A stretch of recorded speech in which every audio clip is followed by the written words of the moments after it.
Hey there, Quaranteens. Here we are on day number 17 since President Trump and the federal government asked us to limit our social circles to just 10 people or less. Genesis chapter 1 verses 1 through 3 and 30 to 31 says, "In the beginning, God created the heavens and the earth. Now the earth was formless and empty. Darkness was over the surface of the deep, and the Spirit of God was hovering over the waters. And God said, and it was so. And God saw all that he had made, and it was very good. When God created the world, he was pleased with what he had made. It was good, and he created everything out of nothing. And without him, nothing that was made was made." Now that's hard for us to understand.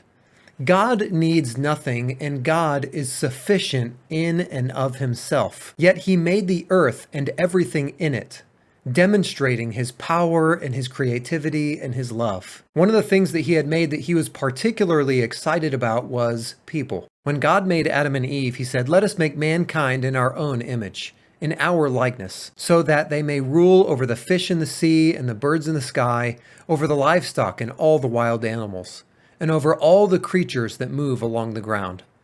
God created mankind in his image. In the image of God, he created them.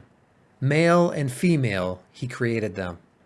And God blessed them. And when God created Adam and Eve, he created them differently than all the other creatures he created, because he created them in his own image. Imagine what it was like to be Adam and Eve. They had no sickness, no insecurities, no tired brains, and definitely no coronavirus. And they had access to all of these things because at that point, they had lived a life of nothing but obedience. And their life in the garden was perfect. All their needs were met by God himself. And their purpose was this: to reflect the glory of God. God had clearly told them what the consequences of disobedience was. He said, "You must not eat from the tree of knowledge of good and evil, for when you eat from it, you will certainly die." And we're experiencing some of that death today, aren't we? But we are also faced with the same choice. We can either live a life of blessing by obeying God, or we can live a life that will end in our death by living a life of disobedience. And we have the choice to join ourselves in obedience to him through the person of Jesus Christ. And in him, all of our needs will be met. And so one question is left for you today.